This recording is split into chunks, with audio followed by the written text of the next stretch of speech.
আল্লাহ এতদিন আপনার হুকুম পালন করি নাই, আল্লাহ শয়তানের ওয়াসওয়াসায় পড়ে করছি গো, আপনি মাফ করে দেন।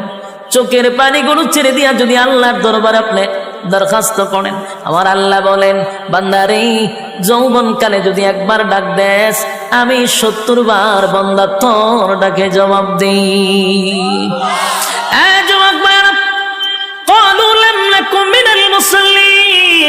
যারা দুনিয়ার জমিনে মুসল্লি ছিল না তারাই তো জাহান্নামী, এক নম্বরে জাহান্নামে যাওয়ার কারণ। আল্লাহর নবী বলেন উম্মতেরারে হাশরের মাঠে যদি হিসাব হয়, আউয়ালু মা ইউহাসাবু বিহিল আবদু ইয়াউমাল কিয়ামাতিস সালাহ, কিয়ামতের ময়দানে সর্বপ্রথম হিসাবটা হবে নামাজের। বলুন কিসের? ১ নম্বর হিসাব হবে নামাজ। অথচ আমাদের সমাজের মানুষ নামাজটাকে বড় অবহেলা করে, নামাজ পড়ে না, হেলায় আর কেলায়। জিগাইল হুজুর আমার ফ্যান বালা না, কি হয় ফ্যান বালা, হুজুর আমার সময় নাই, আমি খুব ব্যস্ত। আল্লাহ বলবে বান্দারে সময়ের মালিক তো আমি, রাইতে দিনে ২৪ ঘন্টা সময় তো আমি দিছি, আমার দেওয়া সময় কেন আমারে দিলি না? মন গড়া জিন্দেগি কেন চালাইলি?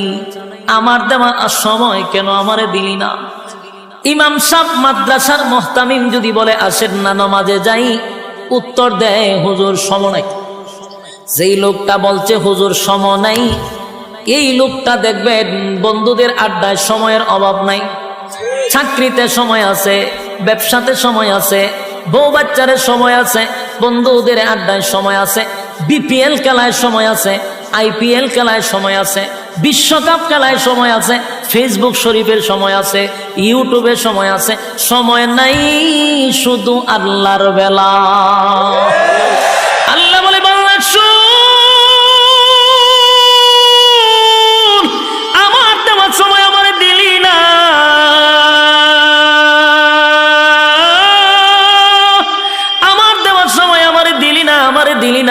দিলি না।